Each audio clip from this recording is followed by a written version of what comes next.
This is group number 3, and they're going to be arguing or debating on legalizing or whether or not to legalize marijuana. My name is Narissa. There were some things that I found that I thought would be good to put into for legalizing marijuana. A source from the United States Government National Institute on Drug Abuse Bureau of Mortality Statistics says that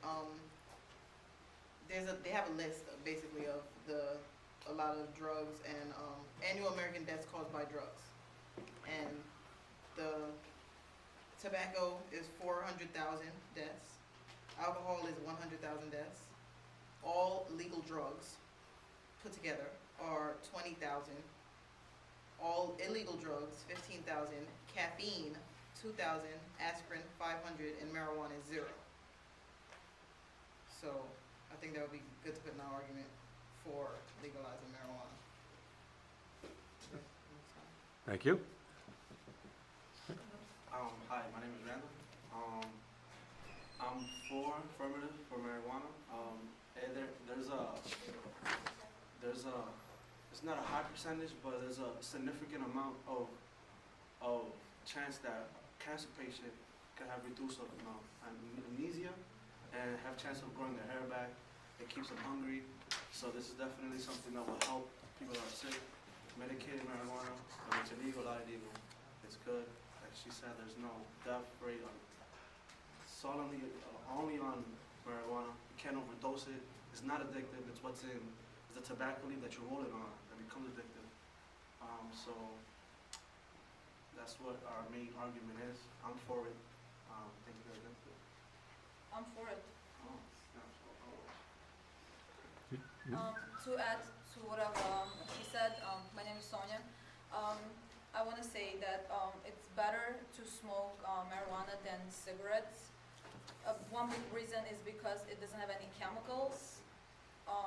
For example, I know a lot of people smoke Newports. There's fiberglass in Newport, which can like seriously damage your lungs. Besides the other chemicals, it's healthy. It's natural.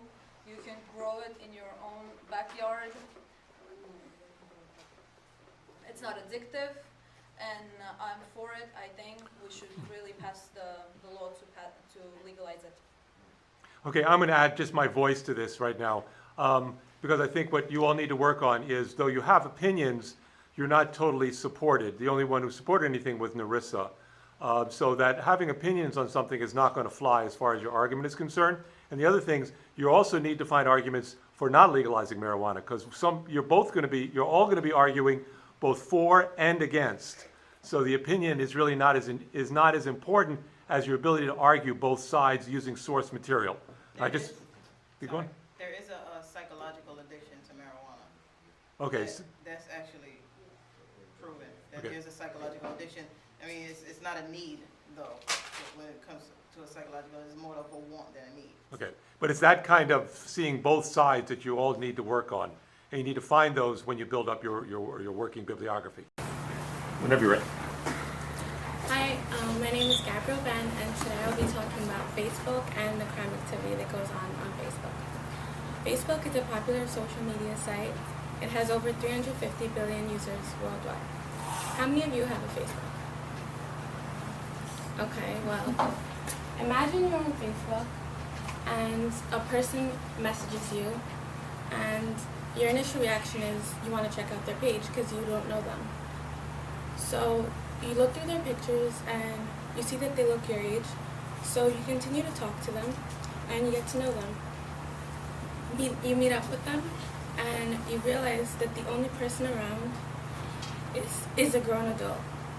And you realize that that person you were talking to is the grown adult. He was posing as the teenager you were talking to. According to Daily Mail, this is what happened to Ashley Hall. She was on Facebook, and a man by the name of Peter Chapman messages her. He was posing as Peter Cartwright, a teenager, to lure her in. This is a photo of Ashley Hall and Peter Chapman. they get together, and she realizes that he's the only adult. So he tells her that I'm Peter Cartwright's father, and he drives off and he kills her. Here's some statistics. According to Daily Mail, every 40 minutes the police gets a call due to criminal activity on Facebook. In 2011 alone, there were 12,300 alleged offenses on Facebook. A lot of criminals have been using Facebook as well. 350 inmates were found posting illegal things on Facebook. And that's it.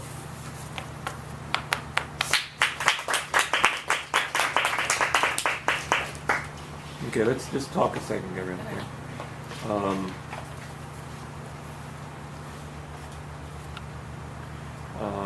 Okay, I'm not gonna. One thing at a time. Just hold on a second. Wait. Take a deep breath. Keep breathing. Okay, whenever you're ready. Good morning, fellow classmates. So I have a question for you girls. How many of you have felt bad after looking at a cover of a magazine? Now you probably feel bad because the woman is tall, skinny, blonde, tan, right? She's beautiful.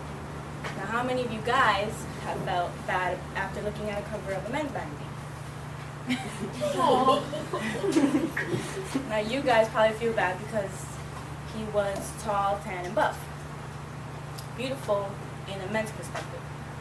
Now today I'll be talking to you guys about the increasing eating disorders in the United States, what eating disorders are involved, and how social media has played a role in this.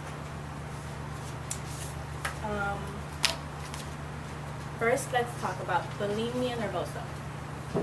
According to PubMedHealth.com, bulimia nervosa is an illness where a person binges on food or has regular episodes of overeating and feels a loss of control. A bulimic may use vomiting or abuse laxatives to prevent weight gain. According to the National Eating Disorder.org, the incidence of bulimia nervosa in 10 to 39-year-old women has tripled between 1988 and 1993.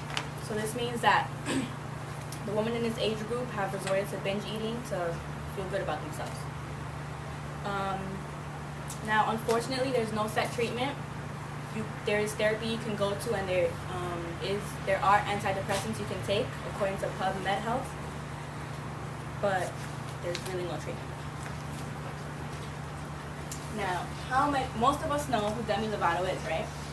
But if you don't know, she's a singer who is best known for her appearance in Camp Rock and Sunny with a Chance. And in this image, she appears happy, smiling, basically content with her health, right? But on November of 2010, she checked herself into rehab for bulimia, anorexia, and depression. So this just basically shows that even seemingly happy people can be affected with this disorder. Now, what other eating disorders do you guys think have affected the United States? I'm not sure. Okay, well, it's anorexia nervosa. According to MedlinePlus.gov, anorexia makes people lose weight, more weight than considered healthy. People with anorexia have an intense fear of weight gain, even when they're underweight. People with anorexia tend to diet and exercise too much to lose weight, and basically they just do that more often. According to National Eating Disorder site, the rise in incidence of anorexia in young women from 15 to 19 years of age has increased in each decade since 1930. As I said before, there's really no treatment for this mental disorder, but there is therapy and antidepressants you can take. Now, who remembers Mary-Kate Olsen, Mary-Kate and Ashley from Full House? As you can see here, she has her bones sticking out and she looks very skeletal. This just goes to show that at the late stages of anorexia, you start to look like this. So she's had like an ongoing problem with anorexia. Another example. Here is a graph or chart. On the top left, you can see that 13 million people binge eat, 10 million women battle anorexia or bulimia, and surprisingly enough, 1 million men battle anorexia or bulimia. So this goes to show that men are also affected. Right here, you see that the more time you spend on social media websites increases your likelihood on developing an eating disorder. On the right, you see that the average American woman is 140 pounds at 5'4", and the average female fashion model is 110 pounds at 5'11", which is what I'll be talking about next. You see that the dieting industry is $40 billion a year, basically $400 million on monthly Weight Watcher passes, or $570 million on boxes of Ally, which is weight loss drug, I'm assuming. Here you see that 119% of Americans are hospitalized, and among these are children under 12 years old. That's a surprising number because you're under 12. Here you see that 80% of all 10-year-olds are afraid of being fat. Also a surprising number because you shouldn't be thinking that at that age. You see that 42% of all first through third grade girls want to be thinner. So surprising because they're young.